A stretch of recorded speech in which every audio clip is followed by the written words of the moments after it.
on 9/11 some time ago. And we have some special guests here to share some experiences and what it means to them to be. Some folks have some very, very, very important parts in 9/11, what it meant to them, and the impact that 9/11 has had on their lives and things of that nature. So again, we want you all to respect the time, respect the event, and respect the guests that we have speaking. To start off our ceremony, we're going to have our JRTC Color Guard come and present the colors, and they will be followed by Senior Class President, Miss Alex Lineweber. So please, when we say the national anthem, please rise out of your seats. Thank you.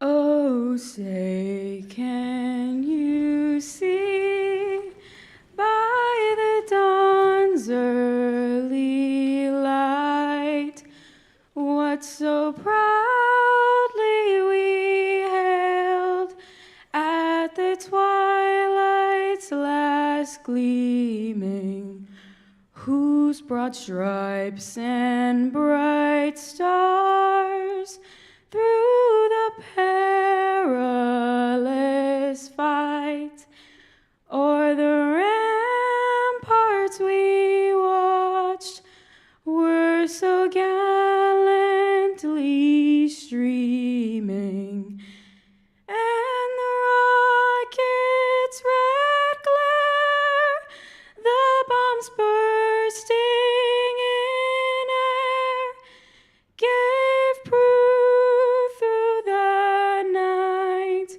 that our flag was still there. Oh, say does that star-spangled banner yet wave o'er the land of the free and the home of the brave?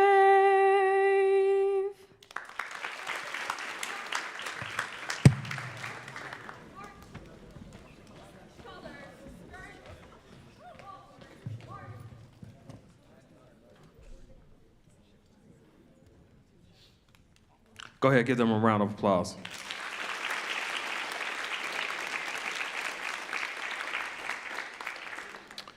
So, ladies and gentlemen, we have no less than 3 speakers for you today.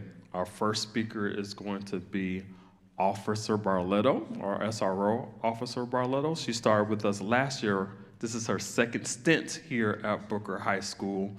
If you haven't get to meet her on campus, when you do pass her, she's really cool. Please introduce yourself to her. She is really friendly. She is going to share a few words about what 9/11 means to her. She is going to be followed by Mrs. Kay Daniels. If you don't know who this young lady is, this was the teacher whose George W. Bush was in the classroom when 9/11 happened. So I don't know if you've ever seen the picture. George Bush was sitting at the front of a class reading, and then there was one of his handlers came and whispered in his ear, and he kind of sat there. And if you look closely at that picture, you will see he's sitting across from Mrs. Daniels.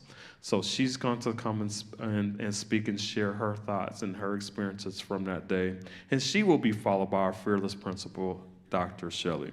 So again, please hold your applause until after each has completed their speech. Thank you. Officer Barletto.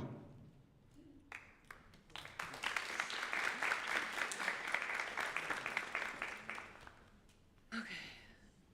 This is really hard for me, so bear with me.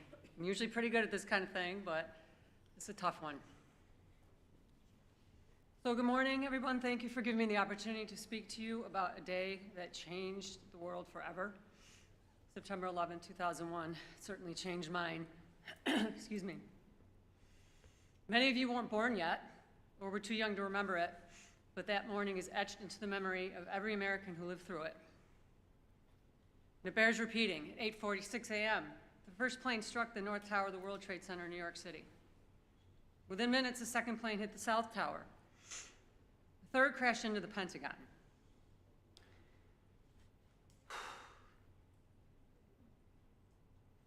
Fourth, United Flight 93 was headed toward Washington, D.C. Never made it because the brave passengers on that flight tried to subdue the hijackers and the plane crashed.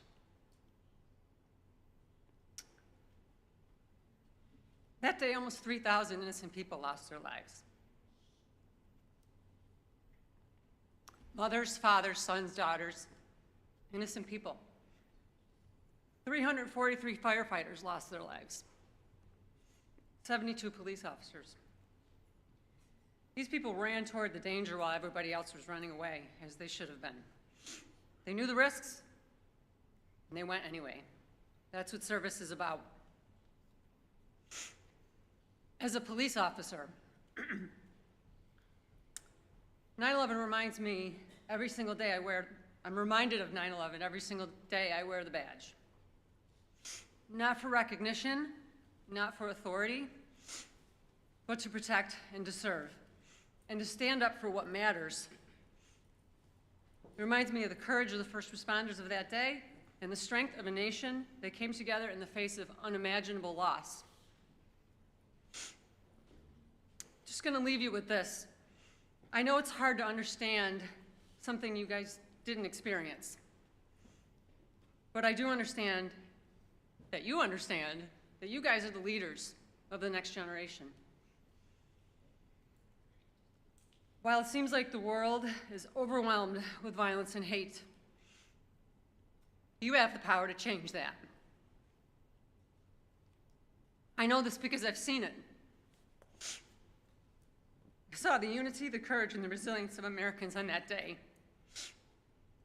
People that I know that have died. So please remember this, and please always honor the 3,000 people that died that day. Thank you.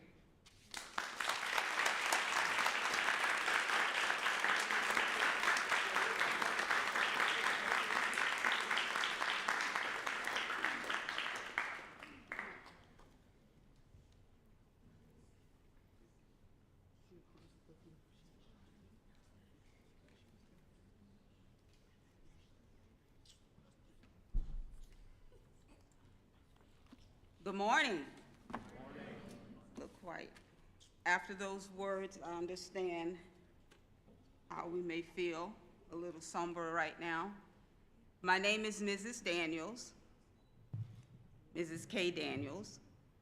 I am the teacher that was with President Bush. Actually, he was with me because he was in my house. He was at my school.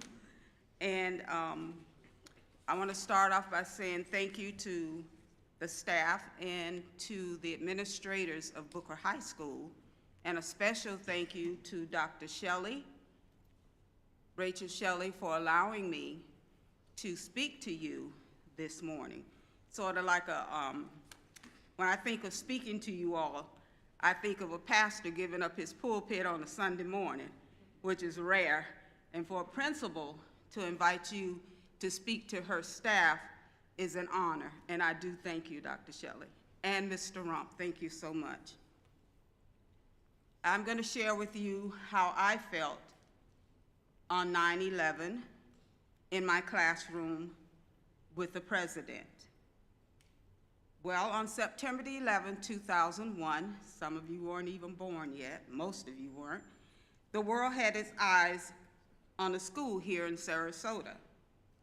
A school located across the tracks, a school next to the Purple Store, a school across the street from Newtown Subdivision, a school located on Dr. Martin Luther King Jr.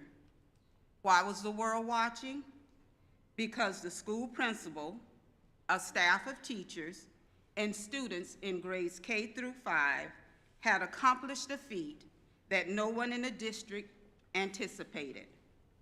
The students at Emma E. Booker Elementary School outperformed all the elementary schools in Sarasota County School District by making the highest reading gains in the district.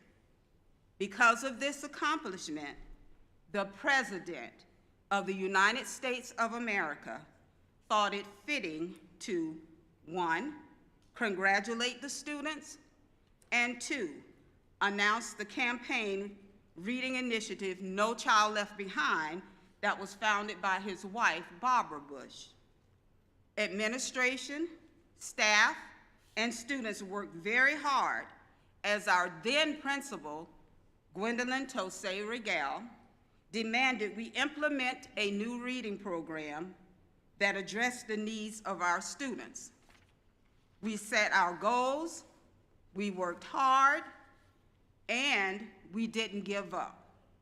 Because of the hard work, discipline, and focus on our goals, the students and staff was able to do something that no one in the district had anticipated us doing.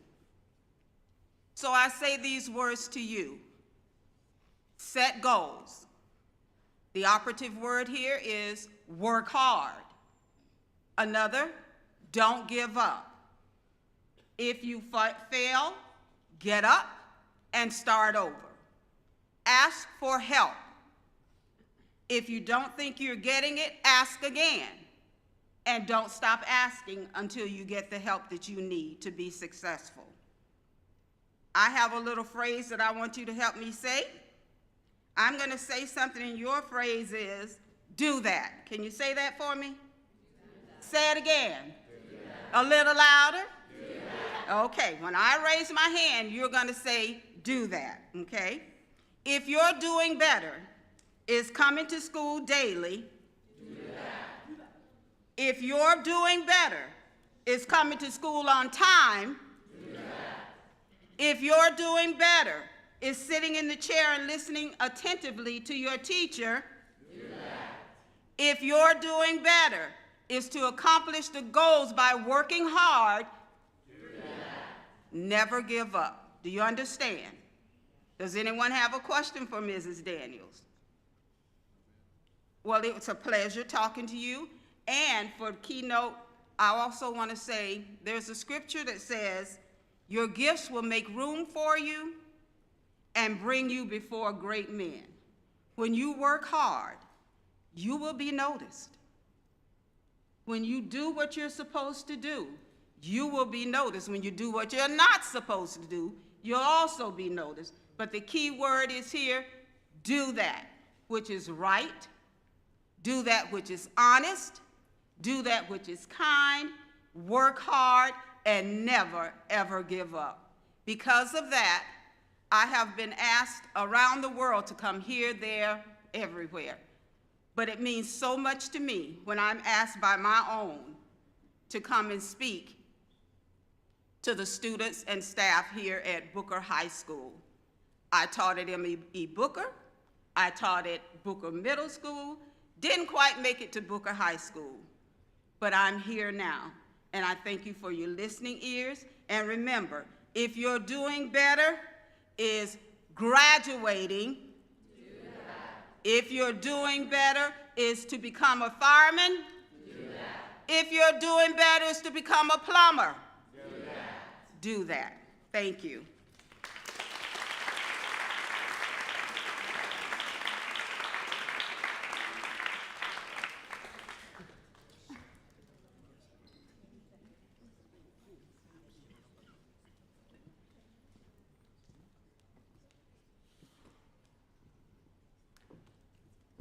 Let's give Ms. Daniels another round of applause, please.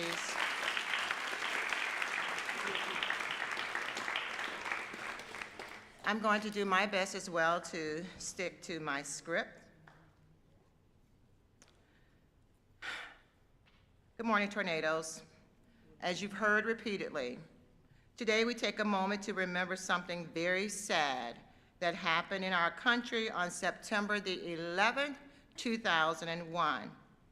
As you've heard, but I must say it again, on that day, many, many people lost their lives. It was an attack against our country, United States of America. Families across the country were hurt, and some are still waiting to find their loved ones. 1,100 lives that were lost in the attack, their remains have yet to be discovered. I've had an opportunity to go to 9/11. I visit more than once, and every time I go, I cry, I feel sad, and I'm hurt. I was also at Emma E. Booker with Mrs. Kay Daniels. My classroom, really my office, had turned into a command post right next to the media center. Do you remember that, Ms. Daniels? I remember what it was like to welcome the president to our school. It was an amazing opportunity for us to showcase the talent. It reminds me of what's going on right now. The reason why he was there is why we're going to be celebrated next Tuesday at the school board meeting, because Booker High School has done something that has never been done. We went up 75 points on our school grade, more than any other school in this entire district.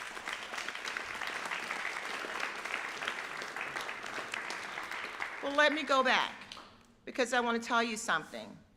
Even though that day was filled with sadness and something important also happened, people came together as a country. Strangers helped strangers. Communities cared for one another. Our country stood strong and showed the world what it meant to be united. And that I miss. At our sister school, Emma E. Booker, we know now that it was President Bush that was there on that occasion. And we were so grateful for that wonderful opportunity. But I also want to share with you that that was a time when we were celebrating, as you already heard, something that was amazing. Our sister school, I don't know if you know this, but there is a time when all three Booker schools was right here on this same piece of property. I'm sorry, Ms. Daniels, but I have one on you, because I have had an opportunity to work at Emma E. Booker, Booker Middle, and Booker High School. And I'm very grateful. But one thing people say when they come on our campus, they talk about how it feels like a family. Imagine that. That's what the entire country felt right after 9/11. I remember being in the classroom. I was working with students that were special needs, and we were trying to figure out what to do. Helicopters were flying, and to be honest with you, Ms. Daniels, you remember, we were afraid, and we were scared, because we thought there could be a possibility that our school could be attacked, because the president was at our school. Ms. Daniels, I remember when you're talking about being united and coming together, she did something for the president that very few people know about. I remember there's a bulletin board, and on that bulletin board, there's a word that was misspelled. Do you remember that? So that our president would not be embarrassed, she immediately flipped over the bulletin board, ran over to her reading area, took book covers and book sheets from all the books, the covers off the books, and created another backdrop, because she did not want anyone to be embarrassed. It was an interesting day that day, but I'm going to leave you with one last comment. Students, we must take care of each other. We must stand together. We must be united. You've heard about do that. I'm not going to give you that speech, but I'm going to tell you the importance of working collectively together and taking care of your classmates, taking care of your family, taking care of your community, and being nice and respectful to people that you meet. And with that, I'm going to close out my portion, because I know that you are prepared, you are working, and I know that you're going to listen to what you've heard today, and you're going to implement it in everything that you say and do, and hopefully, not just for today, not just for the week, but for the rest of your lives. Because you can do anything if you put your mind to it. And as Ms. Daniels stated, you're going to do that. Put your mind to it, your energy and your heart, and you can do it. And with that, I'm going to turn it over to Mr. Rump, because tornadoes, we're ready. We're ready for all that may come our way. We can do it, and we can persevere. Mr. Rump?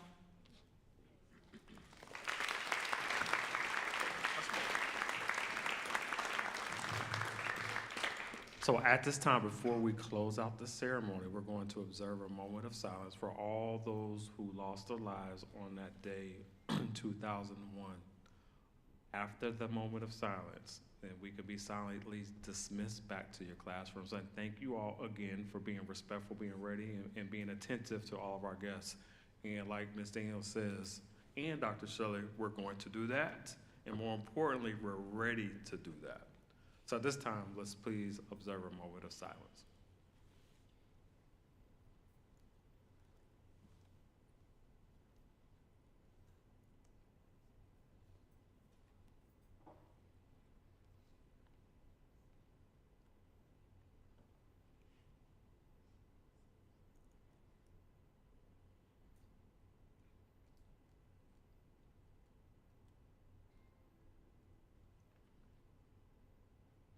Thank you.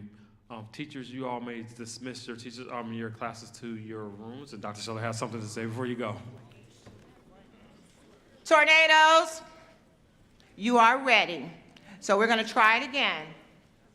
I say tornadoes, they say ready, right? Okay. Have a great day. Tornadoes? Ready. Very good. Thank you.